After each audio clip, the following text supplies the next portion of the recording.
Right. You've been a uni man for a long time. When did it start? God. So I moved from New Zealand when I was 13. So I moved over from New Zealand, went to Mountain Creek. Obviously played rugby my whole life in New Zealand. So union was massive there. Came over, nothing changed for me. So started school in Mountain Creek, and they had a little bit of a rugby club at Mountain Creek as well. So back then, the uni club itself for the juniors was combined with Mountain Creek from memory. So all our games were at my school. So it just pretty much fell straight into the club from there, and never looked back. Right. Australian getting coached by Hap. Correct. So yeah, I was in Hap's son Curdy's grade in school. So we were all mates from that young age, playing footy, at school, and then playing footy at the club. So Hap was around from day dot. No, he's known me since I was that size to now, and it's been a pleasure to kind of grow up under his guidance, and then I guess with his son as well. Yeah. Very good. So you can sort of progress through the grades, and did you have like the whole way through? Pretty much. He kind of just followed us, really. Had the whole way through, and then would have, I guess, specialist coaches, you could say. The Wayne Bennett effect. Hap would just be the one that would get along with everyone, would be able to get what he needed out of his team, but then bring in the specialists to sort the backs out, mainly just to deal with the backs, to be honest. So yeah, I didn't have too much to do with Hap in terms of actual training specifics, but mate, he was always there for me, which was great. He's the motivation guy. Yeah, correct. Brimstone. That's against them. Yeah, very much so. I have these fond memories of, I don't know if they're fond or not, but you were part of a 115 team. You used to often come and train with us in A grade. Yeah, I remember that. And you were such smart ass. I'm glad you backed it up. Yeah. Yeah, I definitely grew up with a bit of a attitude of life wasn't too serious. Definitely like to cry wolf a little bit and G a few people up. So I'm glad I was able to play a bit of rugby, because if I was a bit of a smart ass and then couldn't do shit about it, then it would have been a pretty no plus for me, friendly.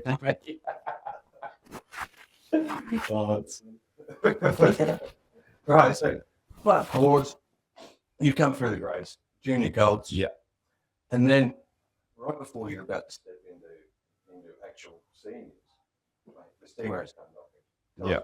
Tell us what happened next. So you didn't actually start playing for the club first, did you? Like in seniors? No. You went straight into prep. Yeah. So from first 15, we had a really amazing year in first 15. We went undefeated from Mountain Creek, and so the boys that I play with then are a lot of my best mates now. So like Benny Rabble, Elliot Hagan, a lot of the Swannies boys. So that's always been a kind of a funny thing how grew up playing uni with those boys, but they always had that Swannies background, so they went back to them, and I stuck with uni. But we played first 15 together, and then finally got the opportunity to play together for the Colts Stingrays. So played a year with them, and halfway through that year, I got, I think this was 2010, I got tapped in the shoulder by Torai Kefu, and was basically asked to bench and then start. So got to start Prems for Stingrays in 2010, playing fullback, which was something I was shitting myself about at that age. I remember getting on the bus going down to Sunnybank, and I could not believe I was going to Sunnybank to play Prems when I was even scared of playing the Colts team. Oh no, just big humans, but sucked it up, got out there, and then we went to the grand final that year and got to start. We unfortunately fell short, but so that was kind of my introduction to senior rugby. Just pause on that for a second. What was it like? I mean, we all go through this at some point. That jump from playing with boys to men. Yeah, it was a lot. I kind of was having a really kind of standout season for myself in 2010 for the Colts. Like I was playing with a heap of freedom, and I kind of took that attitude when I got tapped on the shoulder. We trained a lot with them, so it wasn't like it was foreign to be around them. But being on the other side, training against my mates was actually a pretty cool feeling, because I was standing next to people I idolized, like Caleb Ralph, when I was a kid back in Christchurch watching the Crusaders. So to be watching him and then standing next to him was it was a pretty exciting time for me. But of course, as probably everyone at the club knows, not the most excited about contacts. That's why I worked on my stepping more than my tackling. So I had to grow up here to get up there. But I guess, as we all know, once you're kind of out there in the game, all the sports just disappear and you just into it. So it was a very fond memory for me for sure. That basically was the end of the Stingrays. Well, I mean, continued on after that, but the main fell away. Yeah, correct. The structure and all the support fell away after Yeah. for a lot of political reasons. You found yourself back in the green jersey. Yeah. What happened there? So it was 2011 actually when I made my debut for Uni A grade. I played the first half of that year for Stingrays, and it was the whole. I felt like everything kind of fell away. The culture, Todd, I left halfway through. I kind of wasn't getting the run I was hoping. I was down on confidence, and so halfway through the year, I decided to head back to club footy and got involved with the A grade side. And Hooves was the coach at the time, and from the first training, the first game, everything felt right. The boys were in absolute form. I think, from memory, I think it was an undefeated year. So, or maybe we had one loss to Caloundra at the end. I remember they actually kicked from the sideline. That hurt. But the boys were in absolute form, so it was pretty easy to come back to the team and start enjoying my rugby again. As a guy that grew up in and around the club, and to not go through the development years, I would call them, go through the trenches of Cops and then Reggie's and then into A. Yeah. What was it like coming in from the top down? Mate, I was a cocky little shit, so around that time, so I had all the confidence in the world that I'd be fine. But the moment that I actually started playing footy, you realise that it's no different. These blokes have men that know how to play footy. It's an absolute challenge, and the guys around me were elite players. Pretty much the whole back line deserved to be playing Prems at Stingrays anyway. So it was it was an awesome time in my life playing with that uni team. I was so lucky that I was so welcomed, and everyone had so much time for me, especially being a young kid. There's often times where previously, it's there's a lot of locker room culture, and being a young fella, you get picked on a little bit, but it wasn't really the case at uni in that 2011 time, and not really ever. Everyone was just it was such an unbelievable culture. It's easily the best culture I've been a part of in terms of rugby. That era, those boys. So it was a big privilege. Just on culture before we sort of kick along, I know what that was like. Yeah. But if you were to explain it, it's like, would you agree that it's very much about there's no hierarchy there? Correct. Whether you're the guy sitting on the bench cooking the barbecues in reserve grade, or the A grade captain, level pecking. Correct. Yeah, that's the thing. It was a very much a one club mentality. I know it's thrown around a lot, but everyone knew everyone. Everyone was kind to everyone. There was no elitists. There was no, anyone thinking they're better than anyone else, and that's what was really exciting. Not to say that wasn't the case at Stingrays, but there's obviously a lot of personalities, a lot of big personalities, and a lot of very elite players. So a lot of people had their say, but I just felt like at uni, it just it was very much that one club mentality. And I will say, just back on one of the questions you had, one of the fondest memories I have was actually in those unders years where I was watching the seniors play. So the Noosa Grand Final, That was my first time drinking alcohol on the sideline underage. So I don't know if you can put that there, but that like I was, yeah. But I just remember, and even the year before that, I was at the grand final at Kawana against Noosa, which was also just really exciting. It was kind of my first introduction to,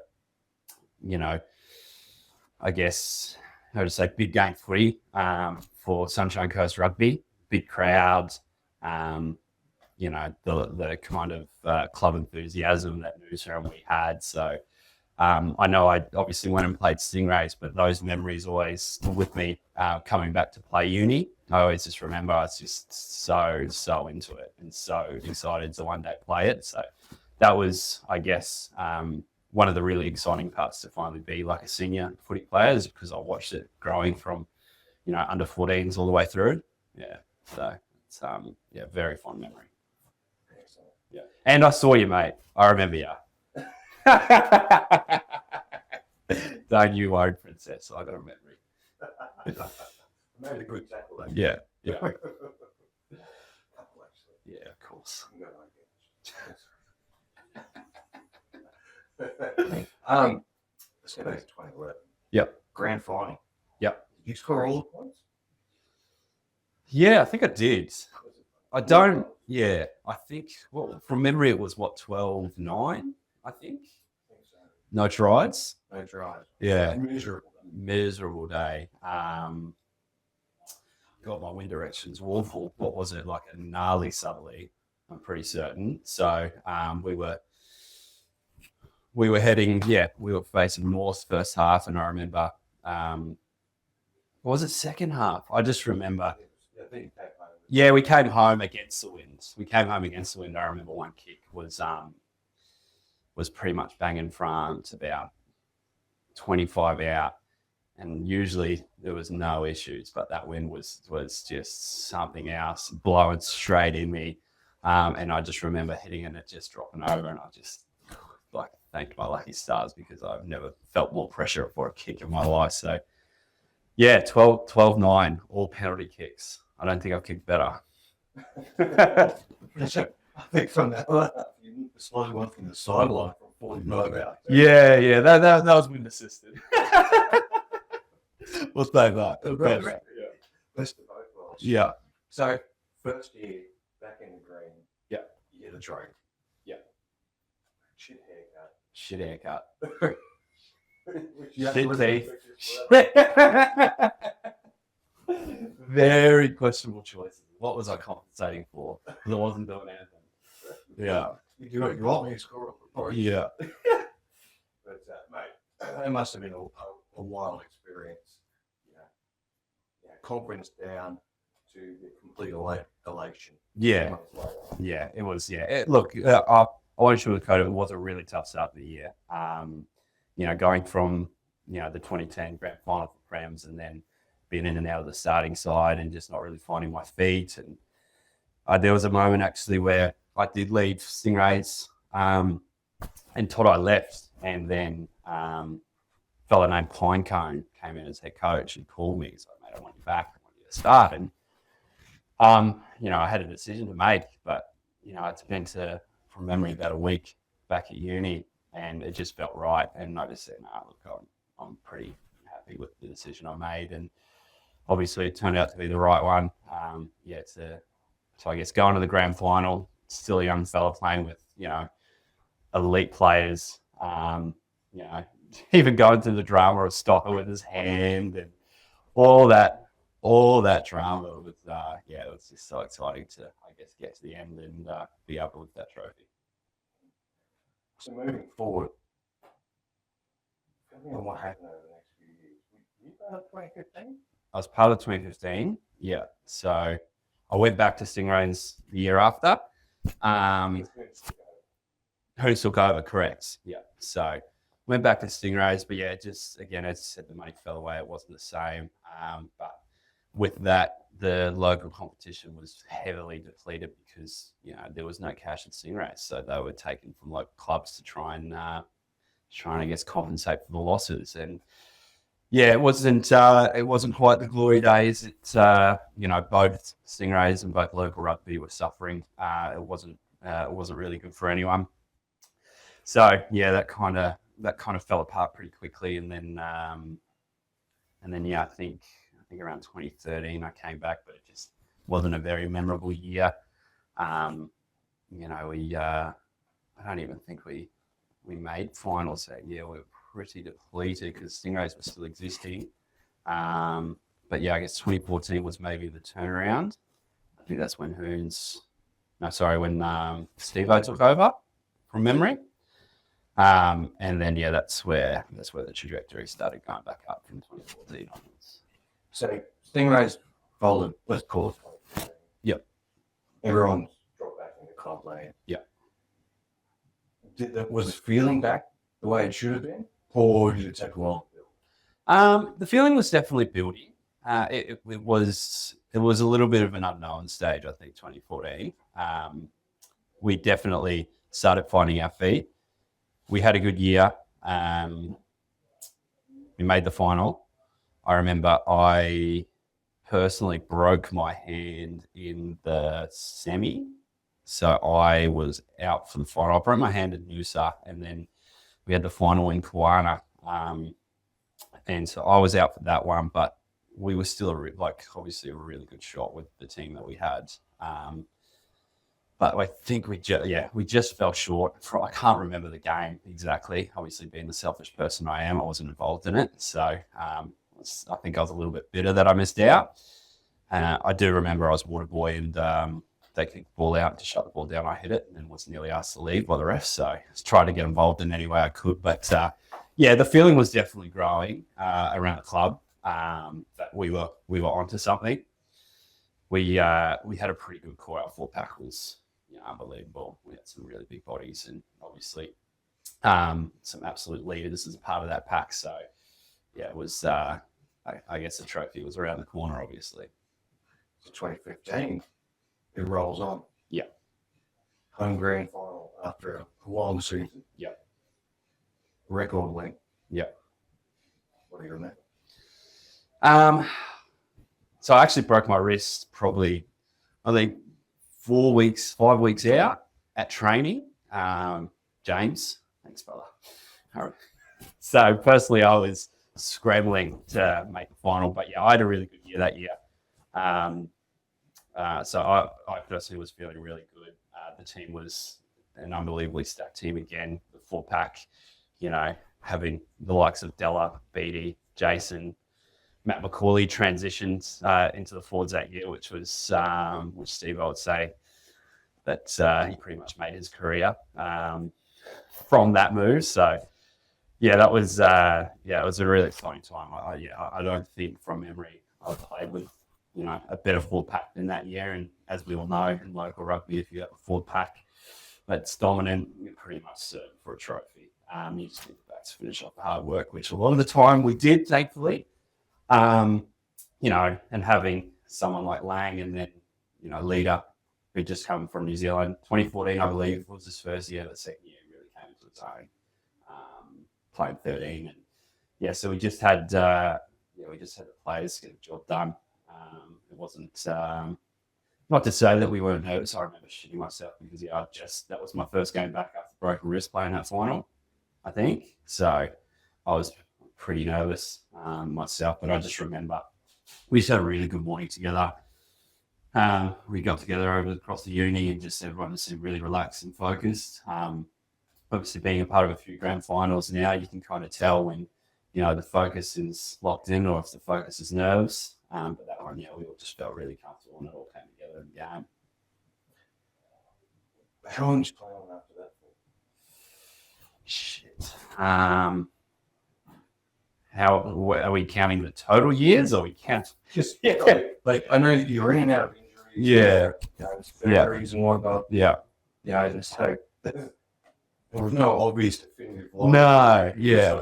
Split here, split there. But when would you call it that you sort of went, I'm done? Or are you still playing? Yeah. Mate, I won't lie, there's still a temptation now. I just don't have the legs like I used to. 2016, I played half the year, went to Europe, for a summer. So that was quite a fun memory for me. And then came back and did my hammy. So that was a write-off. And then 2017, we had, just realised we've been covering this whole time. That's all right. 2015, we had, 2017, new coach came in, Keith.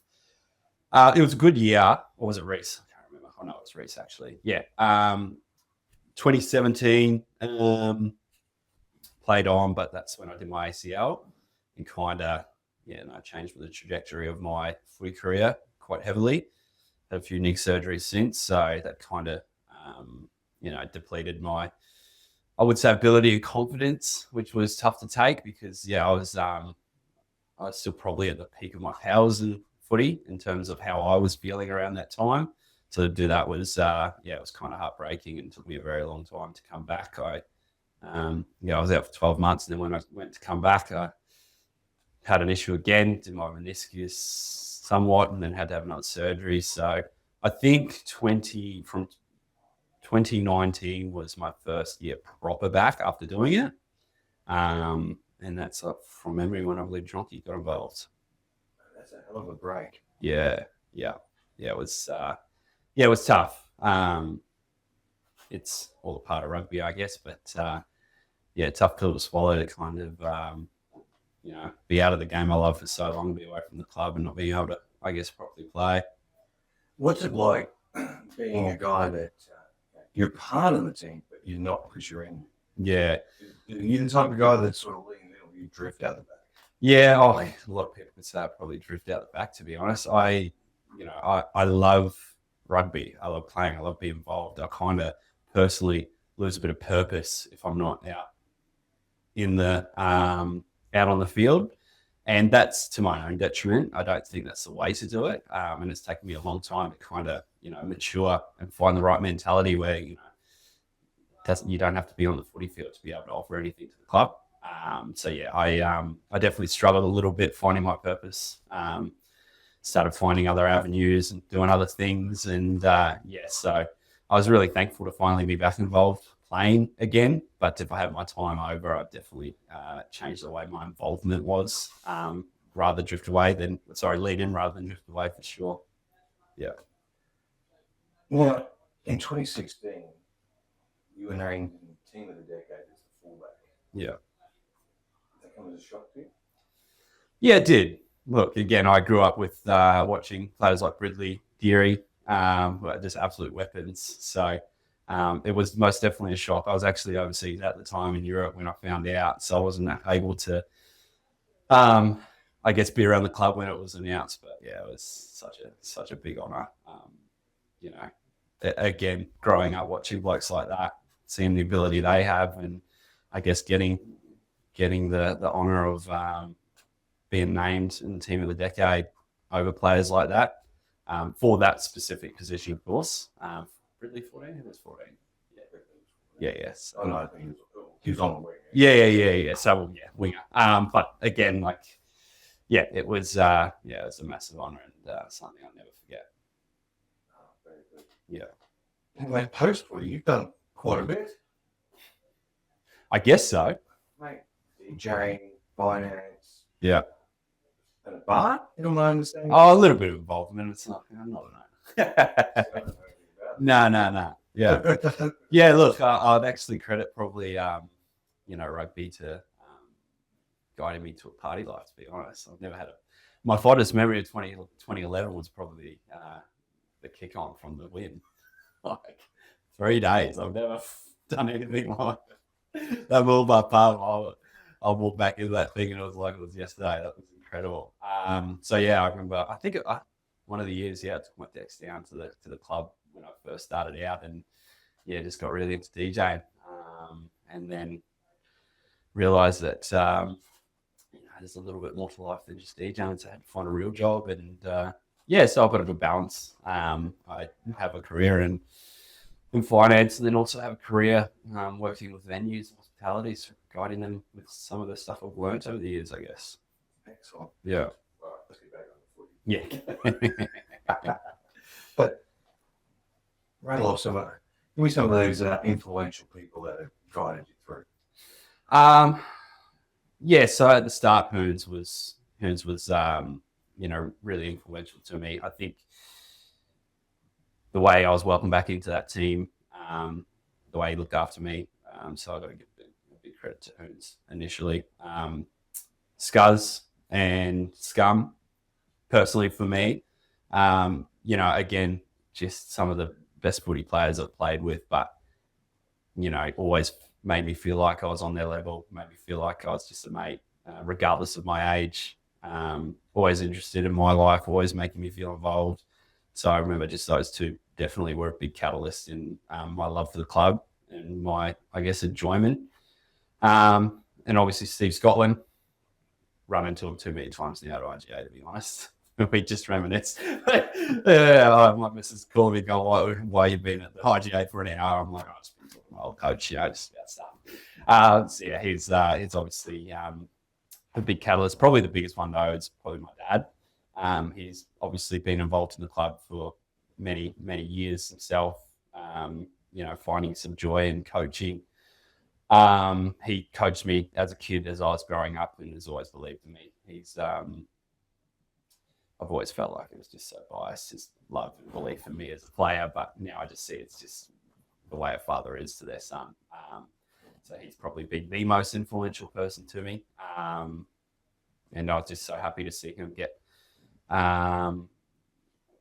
find his passion in coaching at the club and see the way the club welcomed him in, because we were both foreigners to begin with coming in, and again we were just both welcomed with open arms.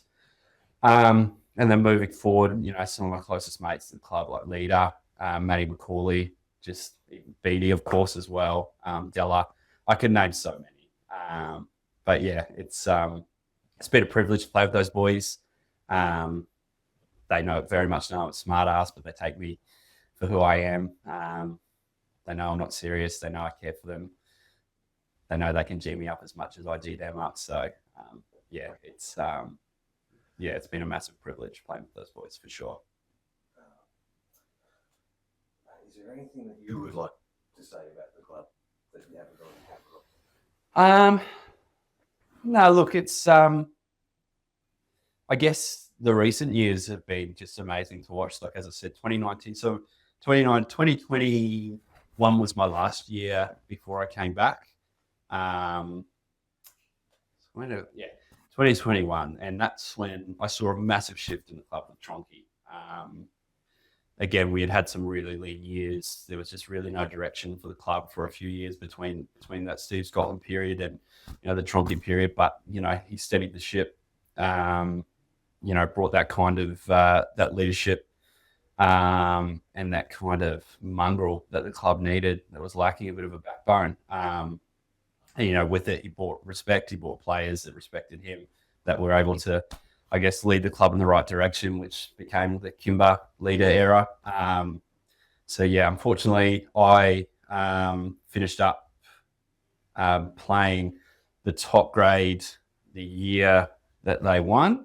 They went on to 3, and then recently got excited and decided a third grade game would be fun, and then Tronky caught wind and gave me a little bit of a phone call to say, do you want to come and muck around a bit more? And then, not to say that I was to blame, but unfortunately we lost that one for 4 peats. And so I missed out on those glory years, but to honestly see what the boys did, what they achieved, a 3-peat, a 1-peat is, it's nothing to sneeze at. Do it 3 times in a row. It's incredible. It's just a credit to, I guess, the club in the direction they went, are heading.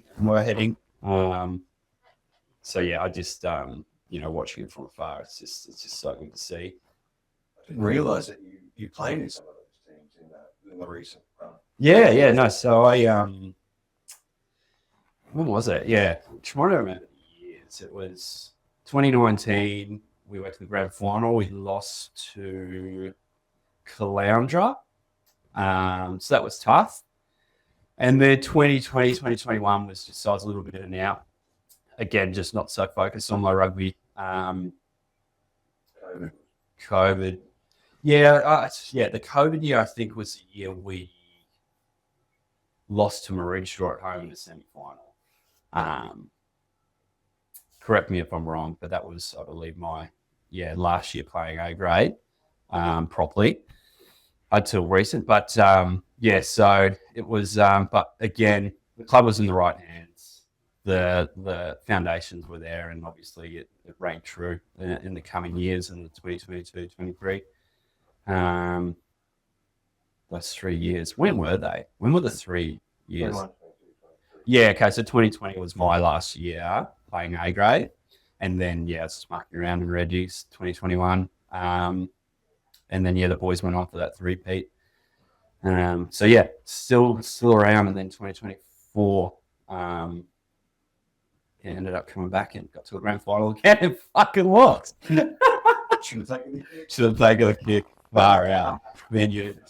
Oh God, too many conversations. That still comes up in conversation with people asking why. I don't know. We should put that up though. Well, you work. Yeah. No. And that's enough. Yeah, exactly. And look, again, like the team that we were, the confidence that we had, the foundation, the leaders we had, you back their decision, and that was the case. Whether it's right or wrong, it was completely right at the time. And things out of your control happen, and that's what happened. Yeah. It's funny how these things weave an arc that tends to work out somewhere along the line. Correct. Yeah. All right, mate. That's I don't have any more questions. So, and unless you've got anything else you want to get off the chest. Shit. Probably yes. Hunger, Celtic, or Gaul, or Saxon. Yeah. Okay. So, I never really, I was never really cemented as one. I was a bit of a floater because it kind of varied through years. Wow. Yeah. That's outrageous. Yeah.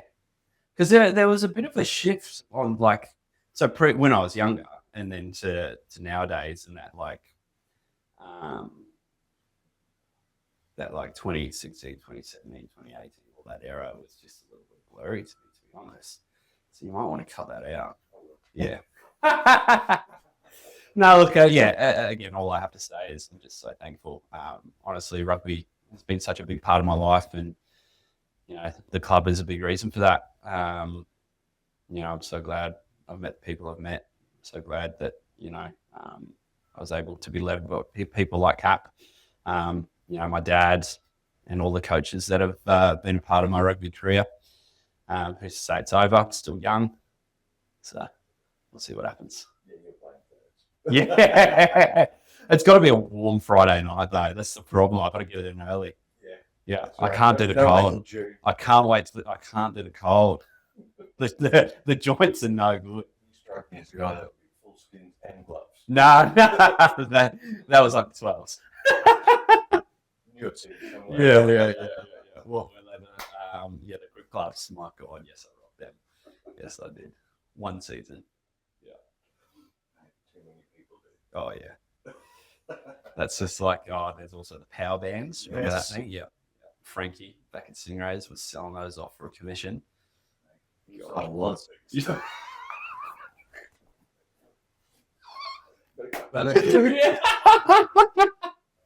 Oh, it's good.